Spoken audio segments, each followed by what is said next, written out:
Well, welcome. I'm so glad that you're all here. This afternoon, we're talking about the digital SAT and the ACT and the role of standardized testing in today's test optional landscape. And I have a really special guest here with me today. Please meet Pete Pecoraro. Pete is amazing. He's a tutor with me here at Educational Connections. Welcome, Pete. Thank you so much for having me, Ann. Talking about one of my favorite things. I know we might geek out a little bit together on this subject today, but that's okay. Pete is a former high school teacher. He has a teaching degree from the University of Illinois at Urbana-Champaign. And fun fact, he was his high school valedictorian. So Pete, there have been so many changes in the world of standardized testing and college admissions, especially in this last year. And when I see headlines like these, the Georgia system revives the SAT and ACT, no more test optional, or these Ivy Leagues like Harvard and Yale are bringing back standardized testing. UT Austin reinstates all standardized test scores. What does it make you think about? You know what jumps out at me is the idea of, like, you have to start to consider the thought, how optional is optional, when all of these schools are making a comeback and bringing back the importance of test scores and making their admissions decisions. And you can kind of understand it from their point of view. With numerous applicants, we're definitely kind of past online learning when there was a diminution of the importance of the test. And college is saying, well, we can't really make somebody take a test. They're not even meeting in class every day. That was understandable. But now we're past that. And now I think the schools are starting to realize, that we kind of need this. It's kind of important. And you see the strong comeback of these using the test scores, needing that information to make a decision. Yes, for sure. And it's another data point, as you mentioned, for schools. When many kids have very good grades, it can really allow them to learn more about the student. And there's also been some studies showing that it is an excellent predictor of how kids do in college, especially that first year, even more so than grades. So it's easy to see why colleges would be going in that direction. And so when we think about this, Pete, and we look at the rising importance, it's not just that, schools are saying, we'd like to see your data, but it's also that the kids are accepting tend to have test scores, especially in the more competitive schools. Can you talk a little bit about that? Yeah, I mean, when you look at these stats, you see, even schools that are broadly, or kind of like their stated position is test optional. Students are submitting scores anyway, which only kind of like underscores the importance of that being a competitive differentiator. Everybody's kind of understanding that, the students themselves, the schools, admissions officers. So the data kind of reflects that. And I think, we could see, we only have snapshots of data in time because, it takes time to collect it. But I would think it would be logical to predict that in 2024, 2025, it would only be an upward slope even higher as this kind of becomes the dominant trend. Yes, for sure. And not only are kids submitting test scores, and these are the kids that are tend to be accepted more often in some of these more competitive schools, but just we're seeing an overall increase in the number of applications kids are submitting. Take a look at this Common App data, and we can see that before COVID, in the 2019-2020 school year, students submitted about 2 million applications. That dipped after COVID. Kids were saying, maybe I won't go to college, but now we see this huge upward trajectory, Pete. Tell us a little bit about what you're seeing with the kids that you're working with. Are they submitting more applications than before? Yeah, definitely. I mean, that upward slope is remarkable. And what I've noticed in talking to parents and the students themselves is they tell me that they're applying to more schools, a greater variety. So instead of maybe the usual one or two and then a reach school, three to five, even all the way up. Some students will tell me that they have 8 to 10 different schools that are kind of in play.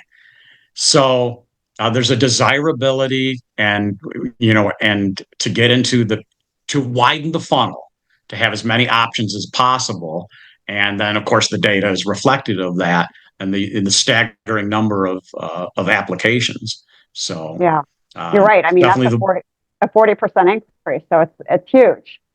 yeah. For sure.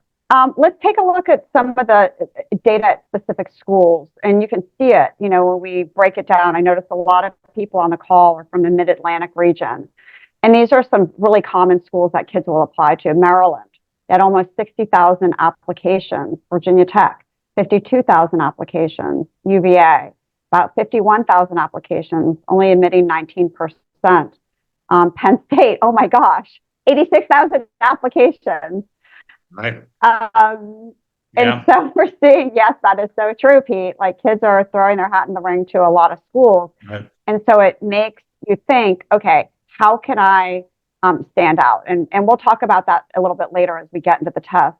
But I know parents ask you this question a lot, because when they call our office, they ask us this question too. Well, if my child is, say, applying to Maryland or Penn State or UVA or Virginia Tech, which test does that school like best? They have to have a preference. And the answer is that schools actually don't favor one test or another. Every test in the country, every school in the country will accept both tests. It's not like they like one more than another. So it really depends on the one that your child decides to prep for. So we'll talk a little bit about how to know which test is the best one for your student, because the reality is they do not need to prep for both tests. They really need to pick a lane, prepare for that one test so they're not splitting their focus. Our kids are busy, spending their time prepping for two tests. They just really need to choose one lane. So we'll get to that right after we talk about the differences. So let's start out, Pete, with like the big picture. Tell me about, we're just going to call the SAT instead of the digital SAT. We'll just call it the SAT, because that's not what it is. And tell us how that is different from the ACT. There are some key differences. There are many, but I think some of the ones that are the several that jump out as being kind of like really, really noticeable is the SAT is a digital test. So you're going to take it on a device, iPad or laptop. ACT is a paper and pencil test. So that's a huge difference. Some folks have preference for one or the other. The huge difference is the SAT is adaptive, and the ACT is not. The ACT is a static test. What we mean by adaptive is that the SAT will increase or decrease in difficulty as you move from one module to another based on your performance. Software's figuring that out. Everybody gets a basic introduction to reading and writing and math. And then depending how you do, the difficulty level is going to go up and down. That's remarkable. That's just totally new. The ACT does not have that. In the SAT world, I feel like that test is more dense. It's in terms of unpacking the questions. It's highly scholastic, highly academic type test. You might be interpreting a poem from 1689. You don't get that on the ACT. ACT questions tend to be more kind of like user friendly, student friendly. It feels more like school and curriculum based. On the other hand, there's less time, so you have to move through those somewhat easier questions in a real kind of like in a good rhythm. SAT, you have more time to do that, more time to unpack those questions. So those are some of the kind of like the key things that come to the front of my mind as differences between the two. Yeah, that's a good point. It sounds like from what you're saying that the difficulty in the SAT is right, the types of questions, the analysis, the critical thinking, whereas it's the ACT, the difficulty is like keeping up with that pace. Yeah, I feel like that's a time management issue on the ACT side. For sure, absolutely. So we're seeing lots of trends when it comes to standardized testing, for sure. And the biggest one is, as you mentioned, Pete, not only are schools like really wanting to see this test data now, but the SAT at the College Board, which produces the SAT, has made dramatic changes to the test. You alluded to the adaptability. You talked about the types of questions. Let's dial it down a little bit more. Can you tell us about the details of this new test? Yeah, the scales are the same as they've always been. So on the ACT side, it's a max 36, max 1600. On the SAT side, for the SAT, it's a software-driven test. So you have to have the app loaded onto your device. That's through Blue Book. The ACT is a paper and pencil test. The As far as the length of the two tests, I think folks need to know about that. The SAT is much shorter now. It's 2 hours and 14 minutes. The ACT is almost 3 hours. So that's a big difference. Accommodations, both tests allow for the common accommodations, extra time, etc. The SAT, interesting. There's a Desmos calculator built into the screen. So a lot of students are used to that in their math class. No Desmos, use Desmos. It's right there. And the other thing too, there's a timer. There's like a little timer built into the SAT screen, so you kind of know it's like, hey, I'm running out of time. You can do that on the ACT, but you'd have to bring a watch or a you have to bring a watch. So those are some of the differences. That much shorter test is a big one. So students dial into that. Say maybe it's easier to focus for 2 hours instead of three. They're differences. They're just different.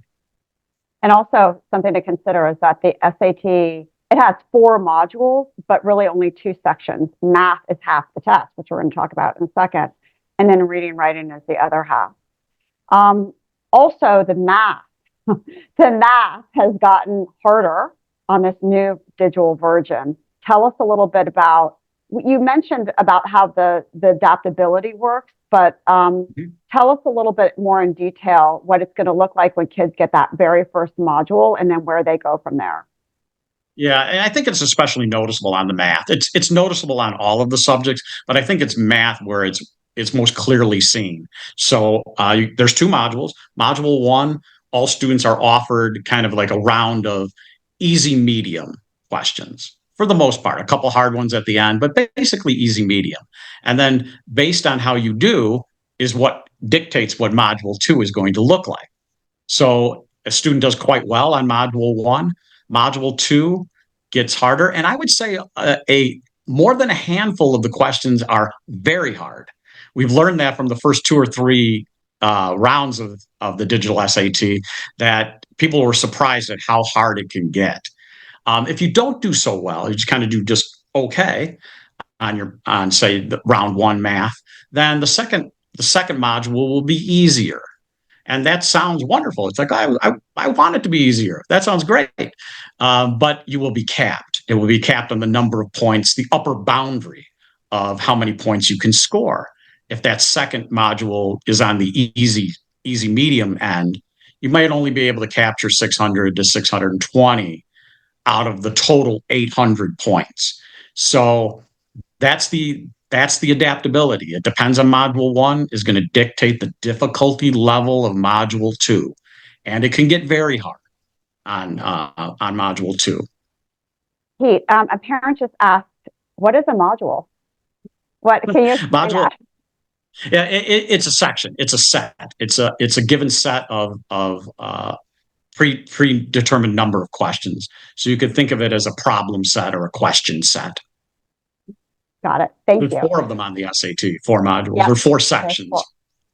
Yes, absolutely. Okay, so let's look at the math again. Tell us what's on the math.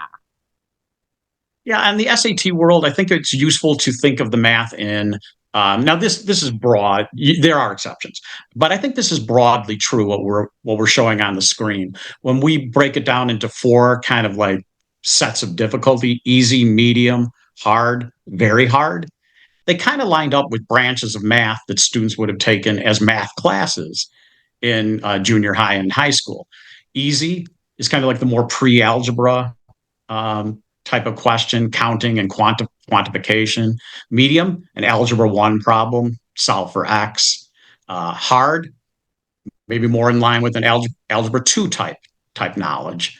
And then the very hard, more like pre-calc type questions, system of equations, solving, figuring out like the vertex of a parabola, really getting into like the more difficult high-end math. Lines up with SAT, very hard. We show the grade, kind of like the gradations here. And they kind of do broadly line up with the test questions themselves. Yeah, that's super helpful to know. So in general, kids really should be through Algebra 2. Well, tell us a little bit where they should be when they take a test their junior year. Ideally, Algebra 2, and most students are tracking that way. Most of the students I work with are kind of had that or are taking it when they get into test prep. So even pre-calc too. I mean, some students are all the way into calc by the time they reach me. They're going to see that on the test, and that's probably lines up pretty closely with their high school experience for almost all test takers. Yeah, and we'll talk about like when is a good time to take the test as we get through some of these slides. Yeah, because that's a really we'll talk about the question. dates and kind of like how your strategy could line up with your ACT SAT journey.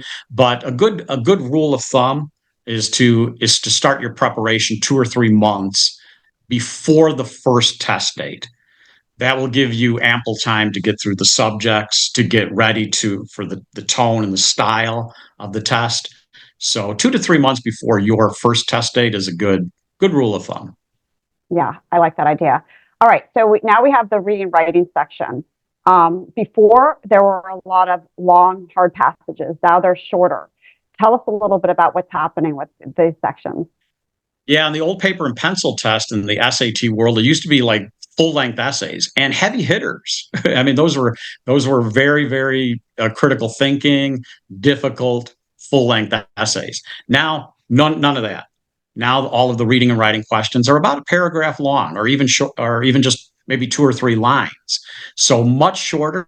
I think that's a good change. I think for kind of like modern students' focus and attention and what they're used to, kind of like unpacking a paragraph is where they're at, and that's what's offered. So they're shorter. Reading and writing, I think, is a little bit kind of slightly underestimates the package. You think about that. Well, that's just 2 things: reading and writing. I would argue that it kind of like breaks out into like 5 distinct things if you really kind of like expand it. And those 5 things, I'll just list them. We don't have to go into depth necessarily, but vocabulary, picking of the right vocabulary word to fit into a sentence. That's vocabulary and context. Reading a paragraph for main idea, main purpose, main function. Third skill, data analysis, a chart, graph, or table to interpret along with a paragraph. So making sense of statistics and ferreting out the meaning of those. Fourth skill, straight up grammar and sentence structure, like the rules of grammar and punctuation. I get 7 or 8 of those questions. And then finally, brand new, the synthesis of bullet points. It's not a paragraph, but it's just a list of the student has taken the following notes, and you get a few bullet points and then have to assemble those bullet points to answer a specific question. So not 2 things, but kind of like 5 things. If we're thinking about it the way I think it really is presented. All right, that's really important information about the SAT and all the changes. Let's switch gears, if we may, and talk about the ACT. This is a test that has been around for a long time, and it hasn't changed in a while. So it's kind of a known quantity. Kids understand what they're getting into. What is this test like? Yeah, it is a known entity. It's kind of like it's been the more stable player.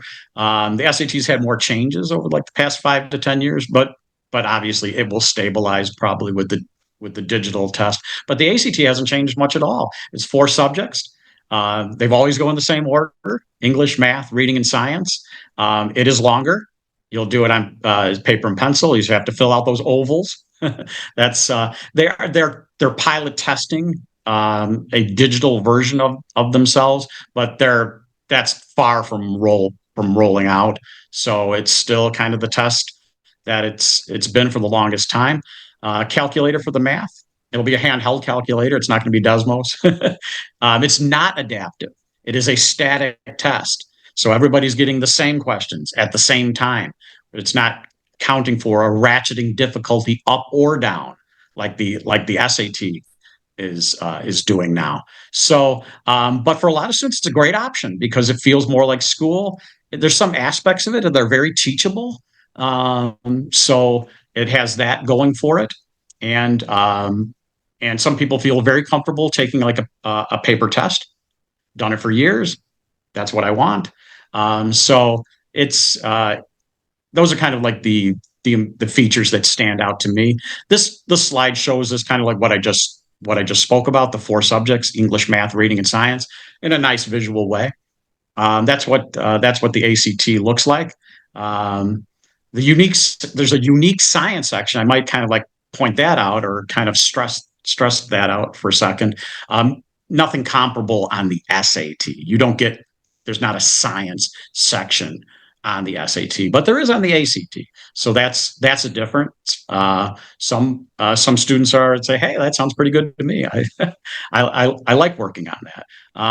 So that's the ACT in a nutshell. Great, Pete. So I think what parents, or I think they might be wondering, all right, this is great information, but how do I know which test is best for my child? And it's an important question because, often, just kind of depending on where you live, you kind of grew up with a certain test.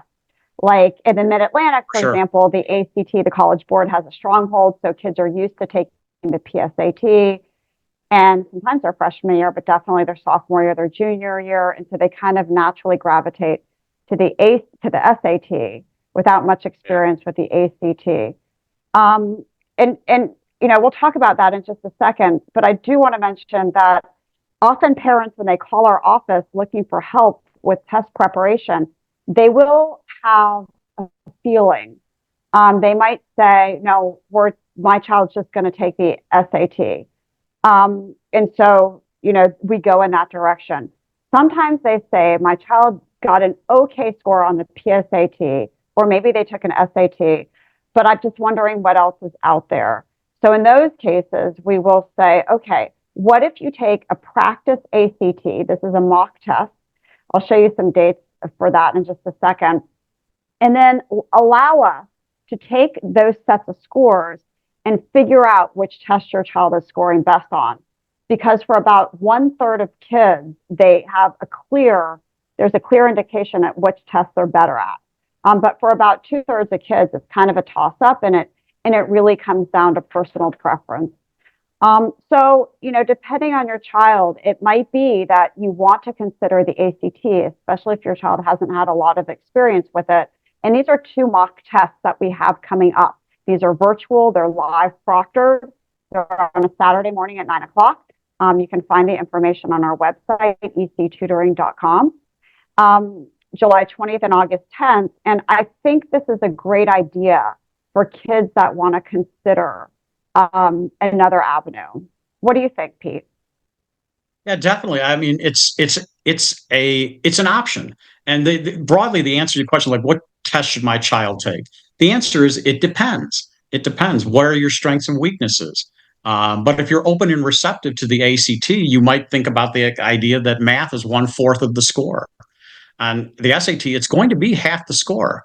And you might be the type of test taker that's like, "I'm not going to be a mathematician. I don't like pre-calc. I don't like the idea that the math is going to get very hard." So maybe if you're open and receptive to the ACT, take a look at it, even if it's only to ultimately kind of decline it. At least it was considered. Now you're right, Ann. Some people come in and they have like a pre idea. It's like, I'm going down the SAT route. It's what I've done for the past 3 years. I took the PSAT, even took the PSAT 8-9 when they're like a eighth grader. They say, that's what I know. That's what we're doing. My friends are doing it. So that you might be setting your decision. But if not, if you're kind of like in that kind of like gray area, there's a little bit of like I'm not 100% sure, then this is a great way to do it. You take the mock test. We'll help you interpret the results. Free, so it's free. So those are it's if you're open and receptive to the ACT, or just curious, maybe just curious. It's a valid thing to look at. And Pete, a parent asked about the science section on the ACT, and it's an interesting question because I can remember the student said to me a number of years ago, the ACT, no way. I hate science. I heard there's a science section, and I'm definitely not considering that test. Well, isn't the science section, you and I know, really about reading comprehension to some degree? Because you're, like you said, you're looking at tables, graphs, charts, and you're extrapolating information from that data. And so the parent asked, well, what science classes do you have to take to be prepared for the science section? And the answer is you don't actually have to know biology, physics. Right. Right. Absolutely. You don't need to know a science, chemistry. Yeah. You really need to, you need to know that section. And it is the most coachable part of the test. Wouldn't you agree? For sure. It's one of the most teachable parts of the test. I agree. People are they're kind of, that's a confusing title. It used to be called scientific reasoning. They should have left it that name because then I think it would be more understandable. I'm using my reasoning power, logic, to interpret chart data that I would find on a chart, graph, or table. That's science. That's what it is. So your high school classes are going to have very little bearing on it. I totally agree with what you just said. It's applied reading. The science section is applied reading. What are you applying it to? Data. And then making decisions about the data points that you're seeing. So Yeah. there's a little bit of common knowledge, very little, very, very little surfaces on ACT science. So that's what it is. It's confusing in that aspect, and a lot of people are kind of negatory toward it. And I think until you understand what it is. Yeah, that's a good point. Let's switch gears and talk a little bit about accommodations. Before this, I got an email yesterday from a parent who said, okay, my child has a 504 plan, which is an accommodation in school, or your child might have an IEP, but this parent said, I don't even know what I should do. Are these accommodations valuable? Do both tests offer the accommodations? Do the colleges see them? And so I thought we'd spend just a minute, Pete, talking about accommodations. So the most common accommodation kids can get is time and a half, meaning if they take the SAT and it's about 2 hours, they have 3.5 hours. And so that's a real positive thing. And if you think of the ACT, remember we said that the difficulty in that test is the pace, how quickly you have to go. Now, if you remove that, all of a sudden that ACT looks a lot more attractive. So we've seen lots of kids that have accommodations go the ACT route. And the other thing is colleges do not know. Because of the Americans with Disabilities Act, colleges do not see that you get accommodations. So they do not know your test score is a result of you getting extra time. So that's accommodation. But Pete, let's talk about the upcoming dates because I realized we're a little bit behind. So I want to make sure that we get through all of our slides. Both the SAT and the ACT have lots of upcoming dates. They're typically once a month. You can see all of these. So they've got summer dates, they've got early fall dates. And the interesting thing is students can take the test through October and still their senior year and still get their applications in by early admission or early decision or early action. And so generally, when we think about when kids take the test, they're going to take it their junior year. And we really recommend that kids pair test dates. Pete, tell us why this strategy is so important in getting your best score. I think pairing is the way to go. I mean, I think you're going to get it's the very best opportunity for a student to do his or her personal best. And the reason for that is that first test is kind of like establishing a baseline familiarity with the test itself. And and reveals the weakness, strengths, and weaknesses for having done it the first time. Then we can take that information, those results, the strengths and weaknesses, the familiarity, and then take the second time. You can do some tutoring in between time to shore up the weaknesses, work on them, shore up the content, learn strategies and methods, so that the second part of the pair, you'll be even readier to do even better, and you'll feel better because you have one under your belt. The fear and the anxiety will be is almost always lower for most students that second time around because it's a known quantity. So, and since the test is offered regularly, there's wonderful opportunity to pair it up because you have it almost every other month, one way or another, so you can create a pair. We suggest a few pairings here on the slide, but that's the idea: is establish the baseline and then use it to improve. Yeah, that's a great point. Really having that strategy behind it. We're happy to talk to you parents if you're not sure, because it is so different for every student. For example, it depends on the math you're in. It depends what your life is like after school. Do you have time to prepare for a test? Are you in a lot of AP classes that have exams in May? Are you playing a sport in the spring or the fall? What are what's going on in your life that could make it feel hectic? What are your grades like? Maybe for some kids, they should put more effort into their grades in the fall and really look towards a later test in their junior year and then again in their senior year.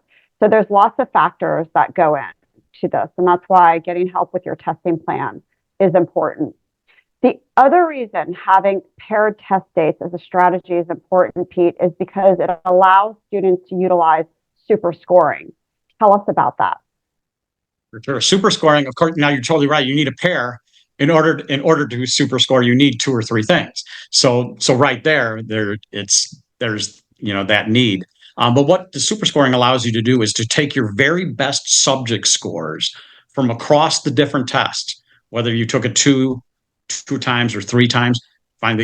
Use the very best English, the very best math, the highest reading and writing in the SAT world, and then it's you average out the very highest of all of the individual subject scores to get your super score, which might end up being higher than any of the individual scores were. That's the beauty of the super score. That's the benefit. So if you had a bad day on math, maybe the next time it went so much better. That becomes part of your super score.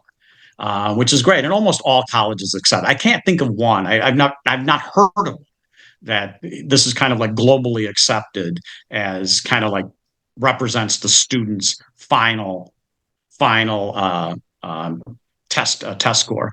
So that's why taking a pair of tests makes total sense. Yeah, and you're right. Parents often ask, do they see all of the test scores? And really, schools, when the admissions counselor opens up your child's application, everything is there, including their top score. And I don't know if we mentioned this, Pete, but it's the same thing on the SAT. The SAT also super scores, which leads me to a question from Brandon. He said, is it normal? Does it look bad if your new digital SAT score was worse than your previous test scores? And the answer is it's okay because it's super scoring. So sometimes, I'm not sure if your son took an old test in the traditional sense and now the new digital test, or two digital tests, but it doesn't really matter because of super scoring. Even if you have a bad day the first time around and you take it again, or vice versa, you have a good day, you take it again, not so great. The schools will see your top scores. So for your student, Brandon, you might even take it a third time. I would recommend it. All right. So what do you think, Pete? Yeah, I think on your ACT, SAT journey, I think what stands out to me is plan on taking a test. I mean, like the whole idea of test optional, plan on taking a test and getting a score and doing your personal best.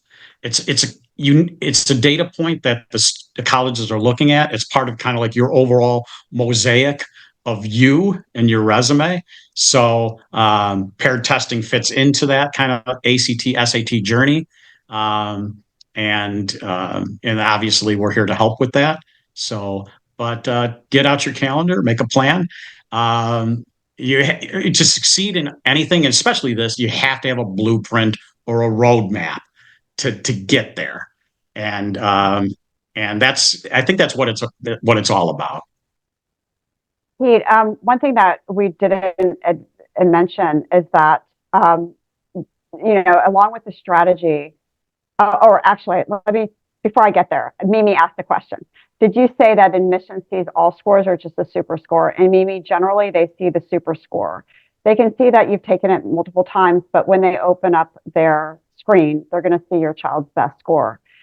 And so when we think of the best score, it's important that your child has a score, because even if they don't use the score for their top school, maybe, on the ACT that a reach school wants a 32 and your child has a 28. They may not use that 28 when they do their applications for that reach school, but it could be that 28 for your target or your most likely schools is going to help you a lot. And so, when we think about the reason for taking a test is you now have a score in your back pocket, and it can probably help you. Maybe not with your reach schools, maybe it can, but definitely with some of your other schools. Absolutely. So Pete, yeah, for sure. You mentioned this before, in terms of how long should kids prep beforehand. And you said 2 or 3 months before the first test, get the results back, prep again.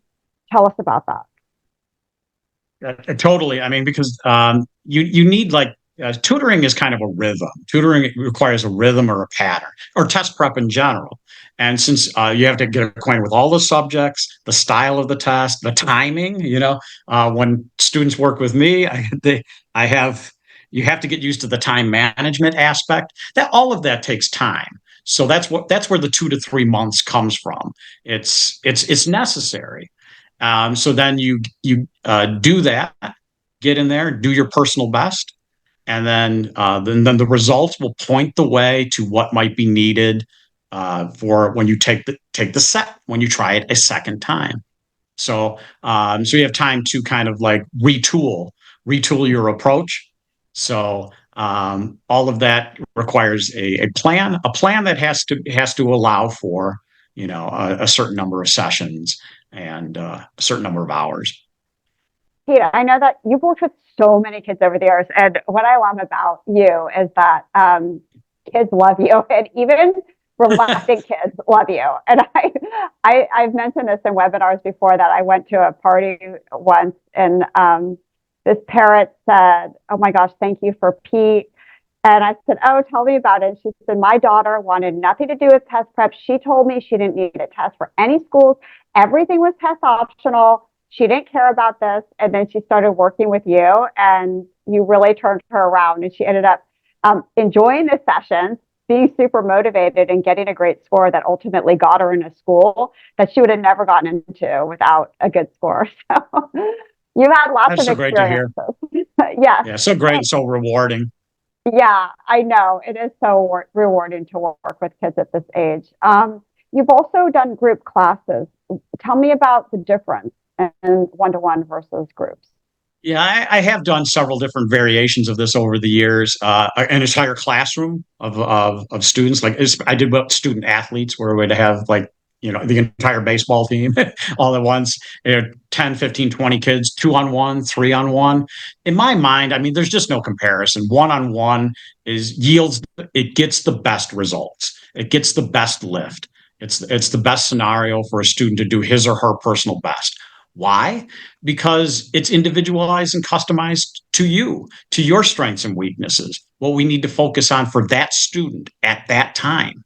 It also, I think another thing, I thought about this yesterday, I think it holds that person accountable, because I'm going to give you the homework and you're meeting with me. You can kind of slip into the background when it's a group. It's like, you can kind of like fade into the back of the classroom, and it's like, did you do the homework? It's like, oh, I didn't. it's easier to slip away. Here, there's kind of an accountability when we're working together. One-on-one, you get to ask your questions your way, as much as you need, as much as you like. It's a wonderful, I always tell students, it's a wonderful opportunity to be selfish because it's all about you. It's not 10 other people. It's not 25 other people. It's just you and me having a conversation and working on what you need to be the best that you can be. So no other scenario other than one-on-one offers that. So that's the upside, a huge upside at that. Thanks for that, Pete. And if we can help your child, we would love to. You can find more about our programs at ectutoring.com/test-prep. And you can scan this QR code to schedule a call. And that's with one of our test prep program managers that work directly with Pete. And you can share with us information about your child, what's going on, and we can share a bit of information on our programs to see if it's a match. It's a strategy call. So whether you go for it or not, it's okay. You're going to get some tidbits that will absolutely, I promise you, help you on your college admissions journey. Pete, although we love tests, we like the SAT and the ACT and geeking out about these tests, as I mentioned in the beginning, the reality is that test scores are just part of the equation. And there's so many other things that go into getting a child into college. For example, hugely important now are the essays. Of course, of the utmost importance are grades. Certainly extracurriculars, definitely teacher recommendations, and above all, I would say crafting your child's narrative, which basically means what is it about your child that stands out? And number two, what is your child going to bring to this college or university? And if you can portray those two things, along with a strong academic record of test scores and grades, that really is the secret sauce. And so when we think about all these other things as standing out, we have college counselors that work directly with students on these skills and their college applications. We have 3 counselors that are amazing. What I love about them is not just that have they helped kids with this, but they've also worked in admissions at top tier schools.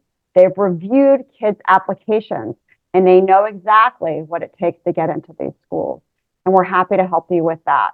That's on our website as well. And as something that's helpful, we've put together a checklist for what you need to do at each stage of your child's journey. So if your child's a freshman in 9th grade, here's a checklist for what they need to be doing their freshman year, for their sophomore year, for their junior year, and it's not too late for the senior year. This is go time for seniors. These are the things that kids need to be thinking about right now. So you can download that by going to our website, ectutoring.com/college-consulting, and it will go straight to your inbox. All right. So Pete, thank you so much for being my guest today. It was such a pleasure to be with you. Parents, I wish you all the best for the start of the school year, the remainder of the summer, and we're happy to be a resource for you. I hope everybody has a wonderful day. Thank you so much.